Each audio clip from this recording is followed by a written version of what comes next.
কে প্রথম ভালোবেসেছি ভালোবাসা দিবসে এই আলোচনা বা বিতর্ক হতেই পারে। আপনারা নিটল টাটা নিউজ অরিক্সটা দেখছেন, পাওয়ার্ড বাই ঢাকা ব্যাংক, সহযোগিতায় ক্যামব্রিয়ান স্কুল অ্যান্ড কলেজ এবং আলোক হেলথ কেয়ার হাসপাতাল। প্রতিদিন আমাদের এই আয়োজনে নানা রকম মানুষ আসেন, অনেক বিতর্ক হয়। আজকের বিতর্কের বিষয় হতে পারে কে প্রথম ভালোবেসেছি। বিতর্ক করার জন্য আমরা স্টুডিওতে যাদের পেয়েছি তাদের আপনারা চেনেন, বাংলাদেশ জাতীয় ক্রিকেট দলের সাবেক অধিনায়ক আকরাম খান। স্বাগত জানাচ্ছি। এবং আকরাম খান বিতর্ক করবেন যার সঙ্গে, তিনি মিসেস সাবিনা আকরাম। স্বাগত জানাচ্ছি। আকরাম ভাই, কাকে দিয়ে শুরু করবো? এটাও টস করতে চান? আপনি যদি ওয়াক ওভার দেন তাহলে ওদিকে যাই। না, আপনি যাকে ভালো মনে করেন তাকে শুরু করতে পারেন। তাহলে ভাবি, আমরা শিরোনাম দিয়েছি কে প্রথম ভালোবেসেছি। আপনার কাছ থেকে শুনতে চাই, দেখি পাল্টা কিছু আসে কিনা। ভাবি, চিন্তা করছি। কত বছর আগের? 34 বছর। 34। হিসাব ঠিক আছে? হ্যাঁ, 89। আপনি কোন ক্লাসে পড়েন? তখন আমি ইন্টারমিডিয়েটে ভর্তি হয়েছি, ম্যাট্রিক পাস করে। পাশের বাসার ছেলে? জি। একই বাসা না পাশের বাসা? না, পাশেও না, একটু একটা গলি ছিল, ওদের বাসা ক্রস করে আমাদের বাসায় যেতে হতো। প্রথম দেখাটা মনে আছে নাকি, মানে দেখা হয়ে যেত যেত তারপরে মনে করার মতো তারপরে হলো? প্রথম দেখা মনে আছে, প্রথম দেখেছিলাম তখন স্টার সামার ক্রিকেট হতো, আমরা বের হচ্ছিলাম, তখন কার সাথে জানি হুন্ডাতে পিছনে বসে গলিতে ঢুকছিল। তখন আমার ভাইয়ের ফ্রেন্ড ছিল, তো কথা বলছে, তখন অতটা। তারপর তো মানে না, প্রথম দেখাটা নোটিশ করছেন কেন? চেহারা না ভাইয়ের বন্ধু না ক্রিকেটার জানতেন? সেদিন কোনো নোটিশ করিনি। আচ্ছা, এমনি পরে বুঝতে পারছি এই লোকটাই ছিল ওই দিন। মানে ভাইয়ের বন্ধু না আকরাম খান নামে চিনতেন? আকরাম খান নামে তো চিনতাম, কিন্তু ভাইয়ের বন্ধু সেদিনই বলেছে যে এটা আমার ফ্রেন্ড, ক্রিকেট খেলে আকরাম খান। আকরাম ভাই কি আগে আরো আগে নোটিশ করেছিলেন? না, আমি ও যাওয়ার আগে ওর সম্বন্ধে আমি শুনেছিলাম আমার ছোট ভাইয়ের কাছে। তো আমি তখন খেলার জন্য ঢাকায় থাকতাম বেশি, তো আমাকে বলল যে আমার ছোট ভাই বললো যে আমার বন্ধুর বোন আছে। তো বেসিক্যালি তখন শুরুতে মনে হয় একটু মোহামেডান টাইপের পছন্দ করতো আর কি, মোহামেডানকে পছন্দ করতো। আবার ফুটবলে মুন্না ভাইকে খুব পছন্দ করতো, সে ফুটবলার আবনি মোহন। বাট তখন বললো যে ইয়ে দেখতে পারে না, মোহামেডান সাপোর্টার করে এই টাইপের আর কি। পরে আমার তখন বেসিক্যালি আমরা ফুটবলটা বেশি খেলতাম। তো ওর ভাই যে ছিল কাজিন, সে কিন্তু ফুটবল প্লেয়ার ছিল।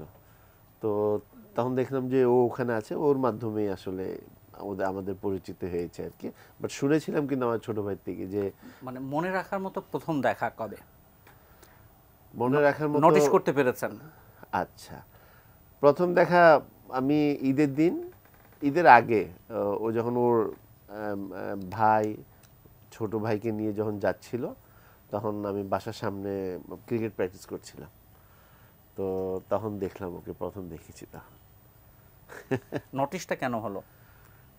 এখন মনে করেন যে আপনার কিছু সুন্দর জিনিস যদি যায় বা দেখা যায়, মানুষ তো একটু দেখেই।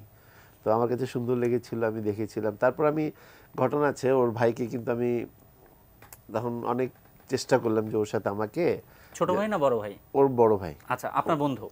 আমার বন্ধু, হ্যাঁ, ওর চাচাতো ভাই। আচ্ছা, আমার বয়সী। তো আমি অনেক চেষ্টা করেছি যে আমার সাথে যেন একটু সাক্ষাৎ করে দেয়। তখন তো আসলে অনেক ডিফিকাল্ট ছিল, এখনকার যুগের মতো না।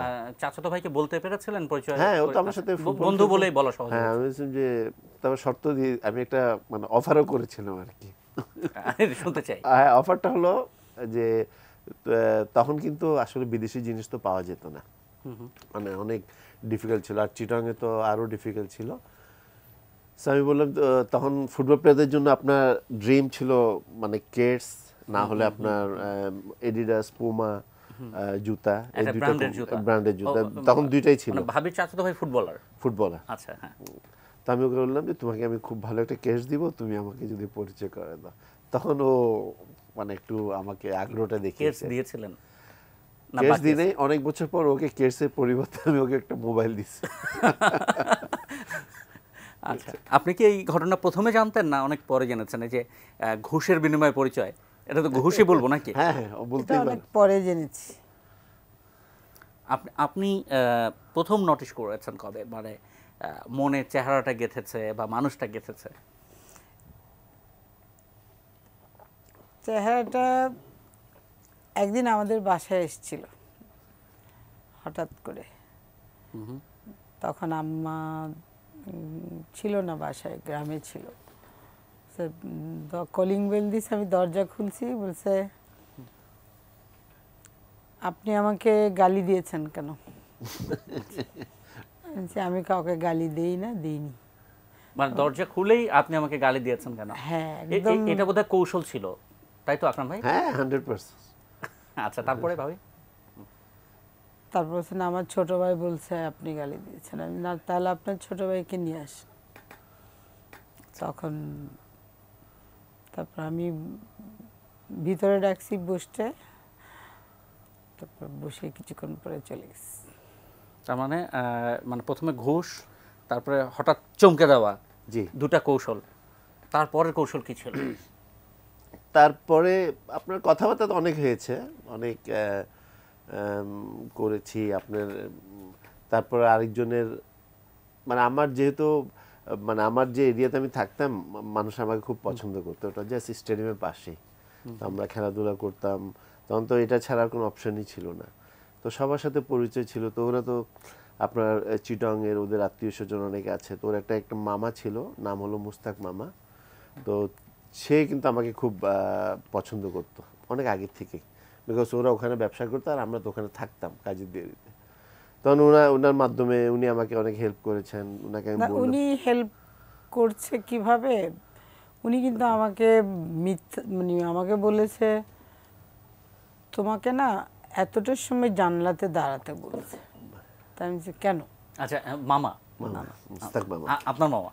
আমার মামা না, মানে পাড়ার মামা। এলাকার মামা। আচ্ছা, এলাকার মামা। মানে আগে আগে 90-এর দশকে এলাকায় মামা থাকতো, ভাইরা থাকতো, ভাইরা ক্রিকেট থাকতো, খেলা চাচারা হতো। থাকতো। হ্যাঁ উনি তাই আমি বলছি, কেন?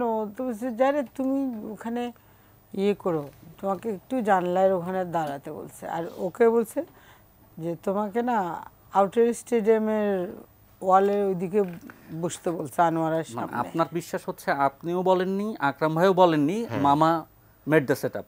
তারপরে মানে হ্যাঁ, ফিল্ডিংটা এটা মামা যা- সাজিয়েছেন। আমরা তো আমি তো মনে করছি ও বলছে, আর ও হ্যাঁ, মনে কিন্তু করেছে আমি বলেছি। মামা বুঝতে পেরেছিল যে মানে আমি একটু মানে ইন্টারেস্ট। তাহলে কি প্রথম ভালোবেসেছিল মামা যে এই জুটিটা হোক? হ্যাঁ, ওটা আসলেই। ওর দিক দিয়ে আসলে ইউ আর রাইট। এটাই কিন্তু আমার তো এখনো এটাই মনে হয়। আপনাদের দুজনের মধ্যে কে ফার্স্ট, এটা একটু বুঝতে চাই। আমাদের দুজনের মানে কে মধ্যে প্রথমে ফল ইন লাভ, সোজা সবটা কথা। ফরেন লাভ হচ্ছে যে আবারও মামা, যেমন মামার পরে মামা বলছে তোমাকে লিবার্টিতে 10টার সময় ডেকেছে। আলমাসের নিচে একটা লিবার্টি ভেরি ছিল, পপুলার একটা আইসক্রিমের আইসক্রিমের দোকান ছিল। দোকান। তখন ও গেছে, তখন ও আমাকে বলছে আপনি আমাকে কেন ডেকেছেন? আমি বলছি যে আমি কাউকে ডাকিনি। এটা কি অরিজিনাল, আপনি জানতেন না? না, আমি জানতাম না। তা আমি বলছি না, আমি তো আপনাকে ডাকিনি। বলছি না ডাকিনি। বললো, মামা তো বলছে। তখন আমরা আবার মামার কাছে গেছি। তখন আমি বলছি যে আপনি কেন বলছেন যে আমি ওকে ডাকছি? তখন ও চুপচাপ, ও কিছু বলে না। আমি তো মামার সাথে রাগ করছি। মানে দেখছে যে বাই রান পেয়ে যাচ্ছে, তো হ্যাঁ। মামা তখন বলে কি যে আচ্ছা বাদ দাও, কে কে ডাকছে না ডাকছে, তোমাদেরকে একটু ভালো লাগে নাই যে জিজ্ঞেস? তখন ও বলে না না, অন্যের কথা জানি না, আমার কিন্তু অনেক ভালো লেগেছে। ওটা আমি আমি বুঝতে পারছি না ম্যাচ কে জিতবে আকরাম ভাই। হ্যাঁ, আসলে কে প্রথমে প্রেমে পড়লো কে? প্রেমে আসলে শুরু থেকে আমার অ্যাপ্রোচটা কিন্তু ওরকমই ছিল। সেটা কি শুধু ভাবির প্রতি না, না, আরো অনেক অ্যাপ্রোচ শুনেন আমাদের পাস ফেল করে গেছে? না, বেসিক্যালি না, শুরু থেকে। তারপরে মনে করেন যে আপনার যত মিষ্টি তত বেড়েছে।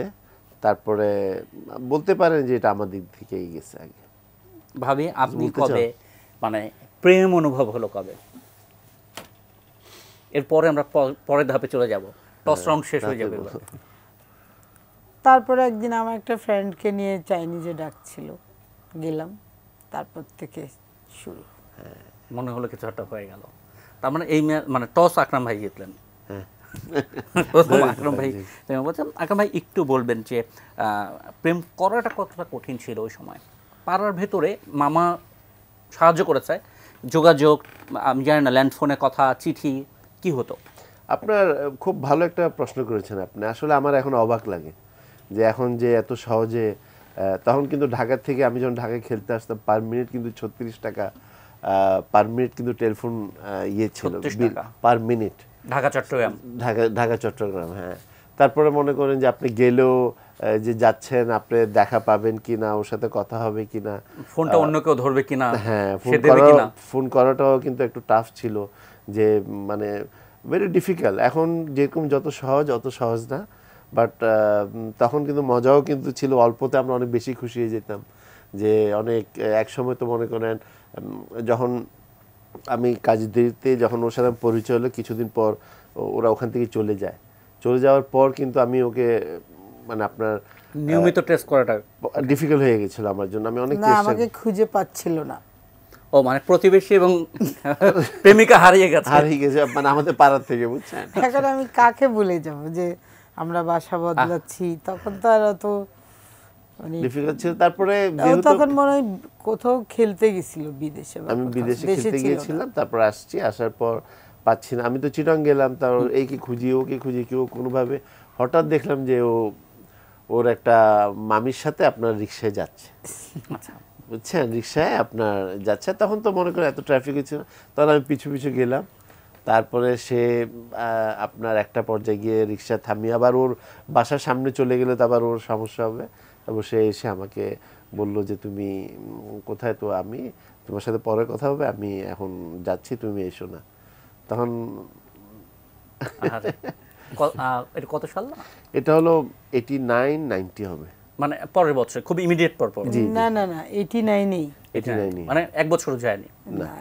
আমি একটু শুনতে চাই, মানে ক্রিকেটার আকরাম খান যখন ঢাকায় কিংবা দেশের বাইরে, আপনার সময় কিভাবে কাটতো? এই পর্বের শিরোনাম বন্ধুর টেলিফোনে মন বসে না। না, তখন তো লেখাপড়া ছিল, ওই সময় কাটতো, কিন্তু চিঠি বেশি, মানে ও বলতো যে মানে 2 দিন পরে চিঠি লিখতে বলতো।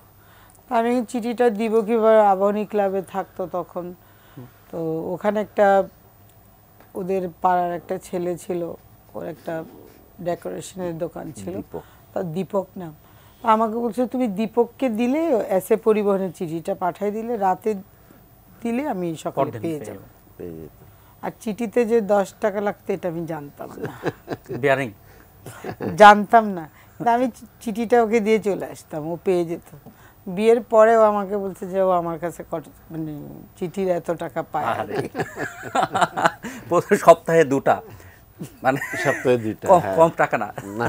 আচ্ছা, আর ভাবি পেপার পড়তেন? পেপারে কি পড়তেন ওই সময়? পেপারে সব রকমের খবরই পড়তাম, খেলারটাও তো পড়তাম। প্রথম তো অনেক কিছু বুঝতাম না, কিন্তু একটাই কথা ছিল যে তোমাকে মানে যাই খেলো না খেলো পেপারে তোমার নাম আসতেই হবে, এরকমটাই ছিল। মানে পেপার হাতে পেয়ে কি প্রথমে খেলার পাতায় চলে যেতেন, এরকম কিছু? একদম সাথে সাথে। নাম না থাকলে, ওই দিন আকরাম খানের কোনো খবর না থাকলে তখন চিঠিও একটু দেরিতে যেত। আকরাম ভাই এই পর্বটা একটু শুনতে চাই। জি না, আপনার ওর খুবই মানে ও সবসময় চাইতো যেন আমি ভালো করি। ইনফ্যাক্ট মানে নাম আসা এখনকার মতো তার এক্সপোজার তখন ছিল না। ইনফ্যাক্ট তখন কিন্তু আপনার ক্রিকেট নাম্বার 2 স্পোর্ট ছিল, আপনার আইসিসির পর নাম্বার 1 হয়েছে ক্রিকেট। আপনার ফুটবল ছিল অনেক পপুলার, বাট ক্রিকেটের নিউজটা হতো কি আপনার ছোট্ট করে দিত যে ওই অমুক দল জিতেছে, আপনার যারা প্রথম টপ 3-4টা স্কোরারের নাম দিত, আর এদিকে যারা উইকেট পেয়েছে তখন দিত। তখন সে চাইতো আর কি যেন আমি সবসময় জানি ওই পারফরমেন্স করি, আমার নাম আসুক। তখন তো পেপার ছাড়া অন্য কিছু ছিল না। বাট এটা বলতে পারেন যে এক ধরনের কিন্তু অনেক বড় একটা এনকারেজ ছিল আমার জন্য, যে ভালো করার পিছনে এটাও কিন্তু অনেক বড় একটা জিনিস। এবং সে মনে করেন যে আপনার খেলার সময় আম্মা আমাকে বলতো যে কি ও খেলার দিন সকালে 8টার দিকে চলে যায়। তারপর জিজ্ঞেস করলাম তো মাজারে গিয়ে বসে থাকতো। খেলা তো তখন শুরু তো 9টায়। তো বিয়ের আগের থেকে যেতাম। সো মানে এই আর কি। তো মানে ব্যাটসম্যান আকরাম খান আপনার নিজস্বতা তো আছেই, পেছন থেকে তাড়নাটাও। হ্যাঁ, আপনার এটা বললাম তো আমি যে আপনার এনকারেজ করার জন্য, আপনার যে ভালো এটা করার বোধহয় শুধু ব্যাটসম্যান না, মানে অধিনায়ক আকরাম খানও বোধহয় পেছন থেকে কেউ তাড়া দিয়ে মানে বানিয়েছে, এটা আমি যতদূর জানি, যদি ভুল না জানি। না দেখেন, মানুষের যদি মানে মানুষের প্রতি যদি মানুষের দোয়া থাকে, আপনি যদি লাক ফেভার করে, তা আপনি অনেক কিছু পেয়ে যেতে পারেন। যেমন আমার আম্মা বলেন, আম্মা আমাকে খুব পছন্দ করতেন, অনেক দোয়া করতেন। এবং তো আমি যখন কোনো দলেরই ক্যাপ্টেন ছিলাম না, ইভেন আন্ডার 9 তখন যুব ক্রিকেট ছিল, তখনও কিন্তু আমি চিটাং ফরও কিন্তু যুব ক্রিকেটের ক্যাপ্টেন ছিলাম না, বাট আমি ডাইরেক্ট কিন্তু বাংলাদেশ দলে ক্যাপ্টেন হয়েছি 94-এ। যেটা মানে এই চাওয়াটা ভাবির পক্ষ থেকে কত সালে ছিল? না, এটা তখনও আবনির ক্যাপ্টেন ছিল না, কিন্তু আমি ওকে বলছিলাম যে তোমাকে বাংলাদেশ টিমের ক্যাপ্টেন হতে হবে। তখন আমাকে বলে আমি আবনিরই ক্যাপ্টেন হয়নি এখনো, বাংলাদেশ টিমের ক্যাপ্টেন হব। না না, তোমাকে বাংলাদেশ টিমের ক্যাপ্টেন হতেই হবে। এইটা কতটা প্রেশার তৈরি করেছিল এখন ভাই? এটা বললাম, প্রেশার তো আছেই, যে আপনি ভালো একটা খেলার জন্য তো মনে করেন কেউ আপন লোক যদি কিছু চায়, সেটা তো আপনার বলতে পারেন, দিতে না পারলে সেটা কিন্তু খারাপ লাগে। তো তার যেরকম চাহিদা, মনে করেন তখন আমার অবাকই লাগতো। তো আমাদের যে একটা মেন্টালিটি ছিল আমার বেসিক্যালি, যে আমি চিটাংয়ে আমাদের ফ্যামিলি মানে পারিবারিক ব্যবসায়ী, যে ঠিক আছে যখনই খেলা ছাড়বো চলে যাব। বাট ওর কিন্তু তখন থেকে বলতো যে না, এ ধরনের, যেমন আমি আপনার রেলওয়েতে খেললাম, আবনিতে খেলছি 1 বছর, বাট ক্যাপ্টেনের তো কোনো চিন্তা নাই আমার ক্লাবের। আগে আবনি মাউন্টেনে যারা ক্যাপ্টেন হতো বেসিক্যালি, তখন ওদেরকে কিন্তু জাতীয় দলে ক্যাপ্টেন হতো। তো সেখানে মনে করুন ওর চাহিদা হলো, তো আমি অবাকই হয়েছি। বাট পরে কিন্তু ওই ক্যাপ্টেনই আমি হয়ে গেলাম, যে আবনির আগে কিন্তু আমি ন্যাশনাল টিমের ক্যাপ্টেন হয়ে গেলাম। তারপরে এরকম অনেক কিছু আছে। যেমন ও আমাকে বললো যে খেলা ছেড়ে আমার প্ল্যান, আমি চিটাং চলে যাবো। বলছে না, তুমি চিটাং যাবা কেন, তুমি সিলেক্টর হবা, কেন যাবা? তো আমি বললাম যে কেন সিলেক্টর হবো, কি করব? ভাবি কি একটু মানে জ্যোতিষশাস্ত্র চর্চা করেন না? না, জ্যোতিষশাস্ত্রটা আমি তো বলেছি, সবসময় আমাকে বলতো বিয়ের পরে যে যখনই খেলা ছাড়বো কিন্তু চিটাং চলে যাব। তখন আমি বলতাম যে কখন কি করবো ওটাতে সময় বলবে না, এটা তো এখন বারবার আমাকে আলটিমেটাম দিলে তো হবে না যে আমি চলে যাব। জ্যোতিষশাস্ত্র না, একটু প্রেমিকার চাওয়া কি ভবিষ্যতে আকরাম খানকে তার প্রেমিকা, স্ত্রী বলতে চাই না, প্রেমিকাই বলতে চাই, আজকের দিনে কোথায় দেখতে চান? আমরা কি বিরতির পর শুনবো? বিরতির পর এখন যেহেতু একটা কথা উঠেছে ক্রিকেটের লাস্ট যেটা, সেটা যে যদি বোর্ড প্রেসিডেন্ট হয় এতটুকু ওটুক পর্যন্ত, এরপর তারপর আমরা কি আজকে শিরোনাম দিব নতুন চাপে আকরাম খান? দিতে চাপে না, এটা হচ্ছে যে আমার আশা হচ্ছে যে ক্রিকেটে ব্যাস এখন ডাইরেক্টর হয়ে গেল, ডাইরেক্টর হওয়ার পর আর কি থাকে, বোর্ড প্রেসিডেন্ট, এতটুকুই। মানে ভাবি চাইলে আকরাম খানকে সেটা হতেই হবে। আমরা যতদূর জানি, আমরা একটা বিরতির পর ওনার এই চাপ কিভাবে সামাল দেবেন, ব্যাটিংটা কিভাবে করবেন সেটা দেখতে চাই। এবং একই সঙ্গে এখন 34 বছর পরে প্রেমটা কি রূপে আছে এটাও জানতে চাই। একই সঙ্গে আমি জানি যে ভাবি খুব ভালো গান এটা আকরাম ভাইয়ের জন্য, সবার জন্য না। তো তার জন্য আমি আজকে আপনার কাছ থেকে একটা গান চাইবো, সেটাও মনে মনে প্রস্তুত করেন। একটা বিরতি নিয়ে ফিরতে চাই। দর্শক, নিউজ টাটা নিউজ আর এক্সট্রা দেখছেন, পাওয়ার্ড বাই ঢাকা ব্যাংক, সহযোগিতা ক্যাম্বেন স্কুল অ্যান্ড কলেজ এবং আলোক হেলথ কেয়ার হাসপাতাল। বিরতি পরে ফিরছি। ভালোবাসা যত বড়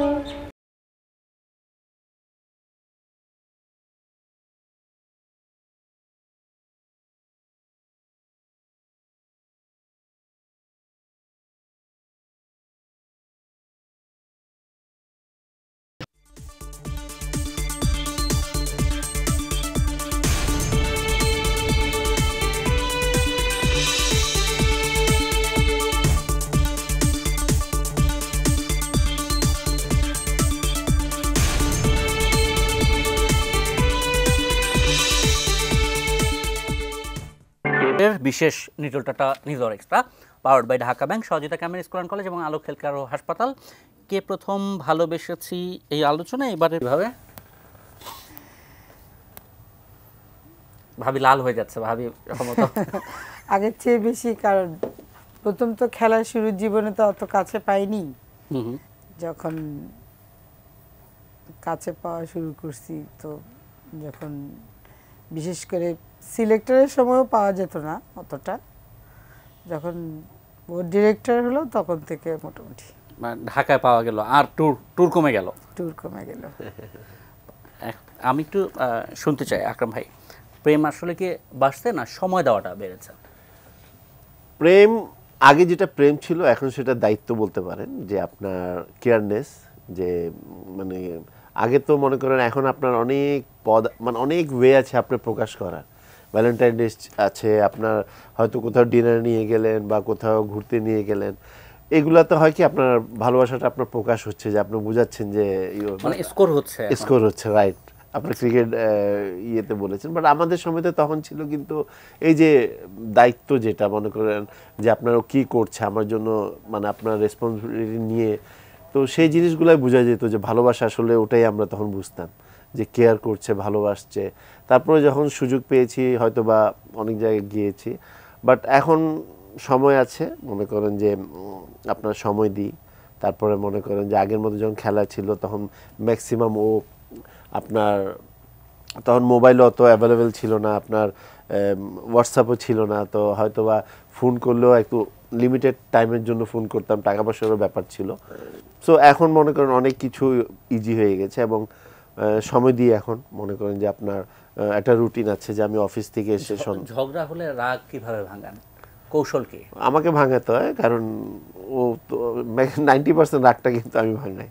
তো আমার একটা অ্যাডভান্টেজ আছে, যে মনে করেন যদি আপনার রাগ 12টার দিকে হলো, তাহলে এখন আমি মনে করেন আর এটা 3টা পর্যন্ত যদি কিছু না খায়, ও কিন্তু এসে আমাকে মানে রাগটা ভাঙে, ও কিন্তু আগে খাওয়াই দিবে। তো এটা একটা খুব টাইমিং আছে, কোন সময় রাগ হওয়া আমার জন্য ভালো, কোন সময় খারাপ, তো সেটা আমি আগের থেকে বেছে নিই। মানে পেট ভরা থাকলে সময় নেওয়া, সময় অনেক সময়, হ্যাঁ। বাট এদের মানে এর একটা জিনিস আছে যে সময় মতো না খেলে সে খুব ভ্যারিড হয়ে থাকে আর কি।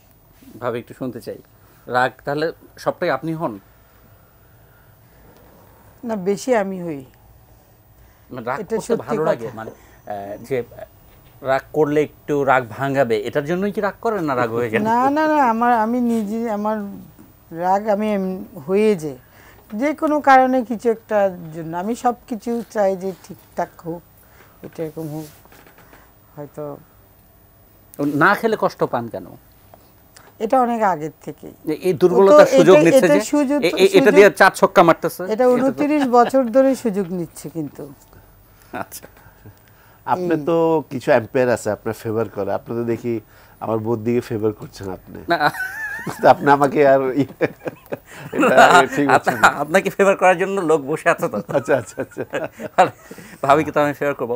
ভাবি, আবার প্রশ্নটা হচ্ছে যে যখন উনি রাগ করেন তখন আপনি কি করেন এবং সেটা কেমন? আমাকে মাঝে মধ্যে মিথ্যা কথা বললে আমি অনেক রাগ হই। কিরকম? ওই এখন সব কি বলা যায়, মানে এখন আমি ব্যস্ত আছি, এখন একটা বোর্ড মিটিং এ আছি, এরকম? না, বোর্ড মিটিং না, যেমন আমাকে বলবে যে আমি 2:30 বাজে আসবো বা 3টা বাজে আসবো, তখন আবার বললো কি যে যখন 3টা বাজার 10 মিনিট আগে যদি আপনাকে বলে হ্যাঁ সাবিনা তুমি খেয়ে নিও, আমাকে না এখন একটু ওই জায়গায় যেতে হচ্ছে, মনে হয় আমি খাবো না, তখন আপনি রাগ হবেন না? না, এটা আপনি রাগ হবেন যখন উনি রাগ হন কখন? আমার রাগ করেন নাকি একেবারে রাগ করেন না? না না, অনেক রাগ করে। সেটা মানে কখন রেগে যান? মানে মিরপুরের রাগ এসে উত্তরায় পড়ে এরকম? না না, যখন আমার ইচ্ছা হবে, না যখন একটু ঝগড়া হবে, আমার তো আবার একটা আছে, আমি তো একদম কথা বলতেই থাকি যতক্ষণ পর্যন্ত রাগ হবে না ছাড়ি না, শুনাই যেতে থাকি। ভাই, আপনি রাগ হয়ে গেলে কি করেন? চুপ করে বসে থাকেন?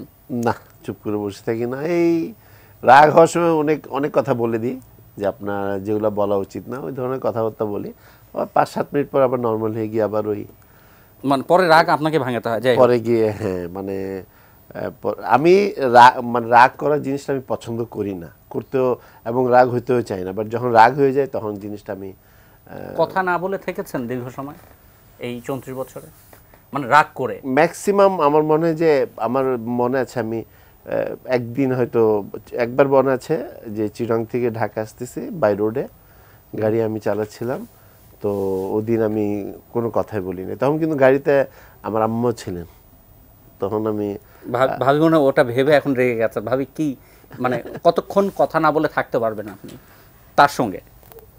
না, ও আগে কথা বলে, তো 24 ঘন্টাও থাকতে পারেনি কোনোদিন। এটাই দুর্বলতা।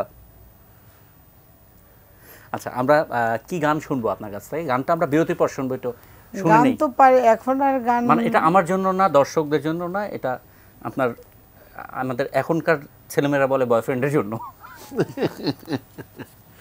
তাহলে আমরা বিরতির পর সাবিনা আকরাম তার প্রেমিকের জন্য গান গাইবেন।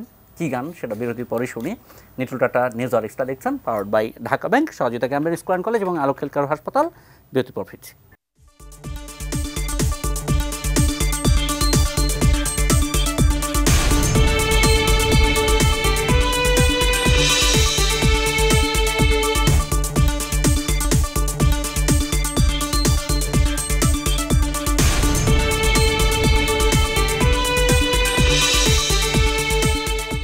নিউজ আর extra power by Dhaka bank, সহযোগিতায় ক্যাম্ব্রিজ স্কুল অ্যান্ড কলেজ এবং আলোক হেলথ কেয়ার হাসপাতাল। কে প্রথম ভালোবেসেছি বিশেষ আয়োজন। এই পর্বের নাম দেই তারে এক জনমে ভালোবেসে। 34 বছরকে গুড এনাফ না, আর অনেক সময় প্রয়োজন ছিল আকরাম খান? এবার আপনার মানে অনেক সময় এইভাবে থাকতে চাই আল্লাহর কাছে, আল্লাহ পাক যতদিন হায়াত রেখেছেন। এবং সত্যি কথা বলতে কি অনেক অনেক ভালোভাবে আছি যতদিন এখন পর্যন্ত। আল্লাহ রাব্বুল আলামিন সব কিছু চাওয়ার আগে আমি পেয়েছি। মানুষের ভালোবাসা বলেন, ফ্যামিলির হেল্প বলেন, আমার ওয়াইফের বিশেষ করে আজকে মানুষ বউকে ভয় পায়, ভয় পায় বলে অনেক মানে মিষ্টি মিষ্টি কথা বলে, এরকম না তো? না, ভয় পাই না, রেসপেক্ট করি। না, আপনার অনেক ক্ষেত্রে মনে করেন যে অনেক কিছু হয়তো মনে করি যে না আগে যেটা ছিল না, যে ভালোবাসার ভয় তো আছেই। না সেটা তো আছেই, সেটা নিয়ে তো মানে সবারই আছে। আপনি যে কেউ বলে কেউ বলে না, যাই হোক। তারপরে আপনার যেভাবে আছি এভাবে থাকতে চাই যতদিন বেঁচে আছি। এবং আল্লাহ রাব্বুল আলামিন যেভাবে আমাদের 30-34 বছর পার করেছেন, এইভাবেই যেন পার করতে পারি যতদিন বেঁচে আছি। এবং 30 বছর তো পরিচয়, 29 বছর হচ্ছে বিয়ের বছর। সো এবং আমাদের 2টা মেয়ে আছে, আশরা আতিফা, ওদেরকে নিয়ে আমরা কি একটু আকরাম ভাইয়ের 2 সন্তানকে একটু দেখবো? ছোটবেলার ছবি মনে হয় আমাদের কাছে আছে, এক ফাঁকে আমরা একটু দেখে নিব। জি হ্যাঁ, ওরা আশরা আতিফা ওরা আছে। আপনার বড়টা, ওরা বাবা মার প্রেমটাকে কিভাবে দেখে? এই যে এত রোমান্টিক বাবা মা। হ্যাঁ হ্যাঁ, এই যে যেমন আজকে আমার মেয়েরা আমাকে ফোন করে, আমি অফিসে ছিলাম, একটু ব্যস্ত ছিলাম, আমার মেয়েরা ফোন করে SMS করলো, ওর মার কাছে ছিল যে বাবা তুমি কিন্তু ফুল আনতে ভুলো না কিন্তু। তো আমি ওই অ্যাজ ইউজুয়াল যে বাসায় বলছি আমি 3টা আসবো, কিন্তু গেছি আপনার 3:30টার পর। সো ওরা আমাকে প্রচুর হেল্প করে সব কিছু। এখন তো ওরা তো নিউ জেনারেশন, আমি যেটা আপনাকে শুরুতে বলেছি যে আমরা হলাম ওল্ড জেনারেশনের লোক, আমাদের জন্য ভেরি ডিফিকাল্ট যে এখন অ্যাডজাস্ট করা। এই ছবিটা মোস্ট প্রবাবলি রিয়াল মাদ্রিদ স্টেডিয়ামে আমরা তুলেছিলাম, আমার 2টা মেয়ে এবং আশা আতিফা। ওরা তো এখন অনেক বড় হয়ে গেছে, অনেক বড় হয়ে গেছে।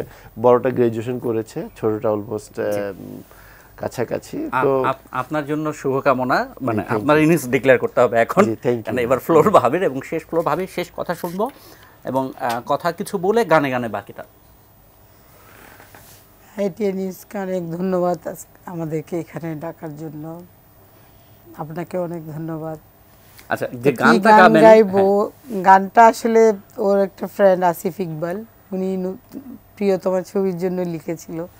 আমি ওনাকে বলেছিলাম যে আসিফ ভাই মনে হয় গানটা আপনি আমার জন্যই লিখেছেন। আমি আসলে আজকে জানতাম না যে এখানে গান গাইতে হবে, কিন্তু চেষ্টা করে দেখব। জি, প্রিয়তমা ছবির গান।